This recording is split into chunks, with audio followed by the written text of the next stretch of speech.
Olá, amigos de todo o Brasil, muito boa noite, sejam todos muito bem-vindos a mais um encontro aqui no Itacast, o seu canal de comunicação, notícia e informação, procurando levar a você o conhecimento, deixando você atualizado sobre os temas mais importantes e relevantes e também com uma nova proposta de atividade. O nosso quadro Saber Direito, Saber Política e agora Saber Economia. Muito bem.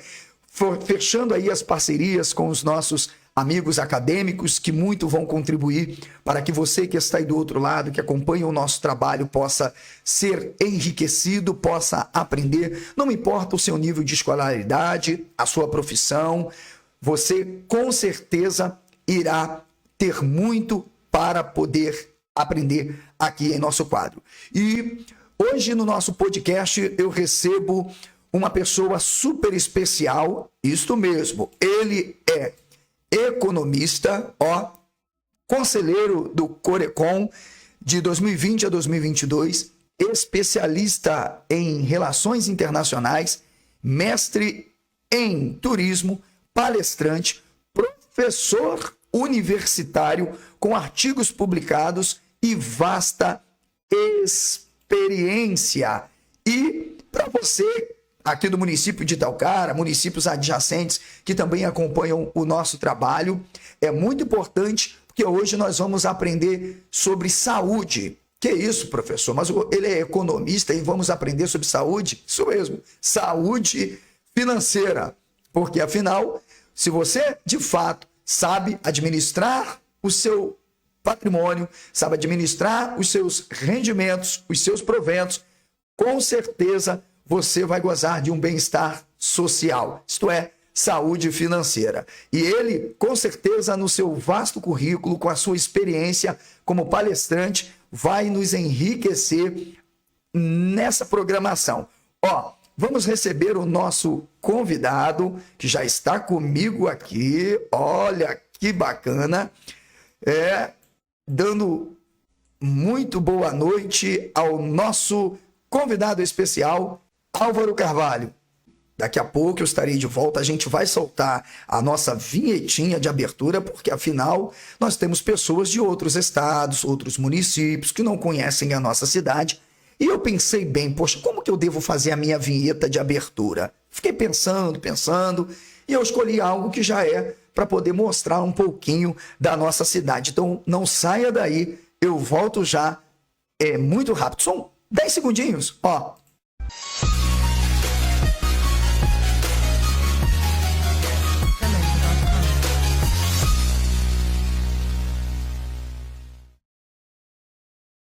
Então, gente, olha, vamos falar um pouco sobre economia, administração financeira, para você, como eu disse, que é trabalhador assalariado, ganha aí, né, o seu provento, para você que é do pequeno ou grande comércio, empreendedor, tenho a certeza que nós teremos muito para aprender.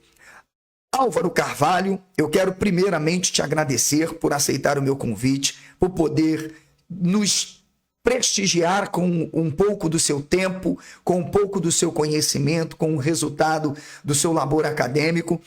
E para te deixar mais à vontade, eu gostaria de iniciar, inclusive, esse feedback, o nosso podcast, com uma dúvida que eu tenho, porque já que você falou em desmistificar, eu achei assim, então eu já tenho uma pergunta boa para começar. Nós estamos vivendo numa era em que constantemente em nossos dispositivos nós vemos propostas de coaches financeiros. Parece que num passe de mágicas, eles têm a solução realmente dos problemas que envolvem a vida financeira do cidadão. Então eles dizem que tem técnicas, que tem métodos, né? E que uma pessoa pode enriquecer do dia para a noite, melhorar a sua finança.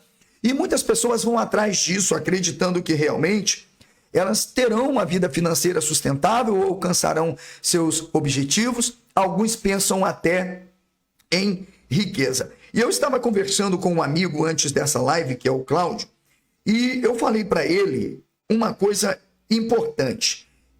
Na nossa conversa, ele inclusive já está acompanhando a nossa transmissão. Eu disse para ele que nós devemos administrar o pouco para sabermos administrar o muito. Eu também disse para ele que economia, na verdade, é importante para que a gente possa gozar não só de uma saúde financeira, mas até realmente de uma saúde emocional. Porque uma pessoa que não administra bem os seus bens vive totalmente endividada, vive com contas e contas para pagar e às vezes culpa governo, culpa prefeito, culpa vereador, só não culpa a si mesmo e acha que os seus problemas, na verdade, são resultados da má administração dos outros e não de si mesmo. O que eu gostaria de te perguntar? Muitas pessoas associam, às vezes, a economia como um passe de mágica para o enriquecimento. E eu gostaria, já que você falou de desmistificar, como pesquisador, como economista, existe, sinônimo alguma coisa relacionada a saber fazer economia pode te levar à riqueza?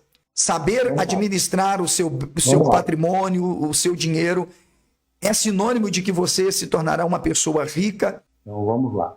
Primeiro, a gente precisa entender assim, a economia, né, você tem que saber administrar. Não tem outro caminho se você não tiver uma boa administração para que você tenha um sucesso. O sucesso, como você disse, vem também não só da riqueza de um recurso, né, de receber, de ter dinheiro.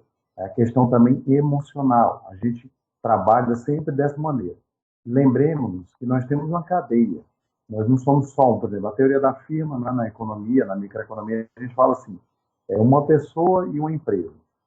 Esta pessoa serve o serviço de uma empresa, a empresa o remunera.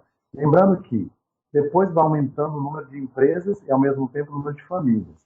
E o Estado sempre vai estar aqui ao lado, arrecadando dinheiro, tanto das empresas, né, com impostos, e do mesmo jeito de famílias, né, ou indivíduos. Então, para você poder entender economia, a gente precisa entender desde da teoria da firma, né, a partir desse princípio. E que não quer dizer, não é sinônimo de ter dinheiro que você vai enriquecer. Você tem que ter dinheiro e saber sanar, né? Como é que é a saúde financeira? Você tem que saber investir. Onde você pode investir hoje, normalmente, na poupança, nunca foi boa para investir. Normalmente você investe no Tesouro Nacional, está em torno de 6,25 ou 6,3, é o melhor rendimento. Até o próprio Nubank também, 6,23, 6,30, também é um outro rendimento que você pode ter, além do seu rendimento a receber, mas é um investimento, na verdade. Então, você tem que entender da seguinte maneira. A economia, ela aloca os recursos, tem que alocar os recursos da melhor maneira. Como é que você aloca os recursos da melhor maneira dentro de uma empresa? Você pensar no empreendedorismo. O empreendedorismo está ligado dentro de uma cadeia que nós temos fornecedores, nós temos colaboradores, nós temos o Estado que vai nos cobrar impostos, né? Seja uma empresa de pequeno, médio ou grande empresa, ou até um próprio MEI. Então, a gente precisa saber administrar. Quanto mais a gente entender, esboçar, né? Isso é importante.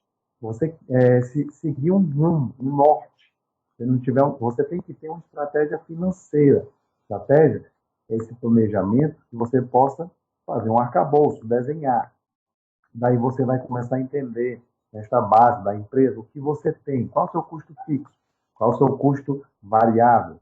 Você tem quanto você gasta pela folha, quanto você gasta de imposto, quais são os fornecedores que você tem um valor a pagar maior ou menor, quais são os distribuidores. É uma cadeia. Então a gente precisa trabalhar na maneira de sanar. Dentro da economia, você precisa entender também que todos esses impostos são importantes, né, e são relevantes não só para o Estado, sim, ele tira do indivíduo, tira da empresa, mas também para você pensar na eficiência e na eficácia da economia para o bem-estar social do cidadão. Claro que é uma coisa bem complexa, é algo bem complexo mesmo. Você falar de governo, falar de município, falar de Brasil, falar de mundo, né, seja país rico ou um país emergente, Você tem que entender a questão, assim, o que é mais importante de tudo isso seriam as políticas públicas. Essas políticas públicas que fazem com que cresçam, tenham um crescimento e desenvolvimento econômico deste local, seja ele regional, nacional, internacional, para que a pessoa possa ter essa maneira de entender, essa cultura. A gente pode pegar o seguinte: Japão, Estados Unidos, são países desenvolvidos, os quais já existe desde pequenininho a questão da educação financeira. No Brasil, nós temos desde o ano passado, já foi implementado, se eu não me engano, pelo MEC, né, e outros órgãos públicos, para as crianças começarem a entender essa questão da organização financeira, desmistificar a economia. Porque é o seguinte: não adianta você aprender a economizar, ou investir, ou gastar, ou como saber gastar quando você é adulto. Não, você precisa começar desde pequeno. Quanto vale o dinheiro? Quanto é o real? Quanto vale o real? Desde que você possa entender qual é a sua compra real, qual é o seu valor a comprar de um produto ou de um serviço, o pequenininho mesmo. A gente sabe que existem aqueles jogos, né, banco imobiliário, faz com que a criança tenha criatividade e que ela possa entender quanto vai gastar, ela precisa entender da matemática, isso é muito importante, para ela poder ir seguindo, né? Saindo do jardim, fundamental 1, fundamental 2, do ensino médio, para que as pessoas possam entender essa parte dessa troca do dinheiro, né? Dentro da economia.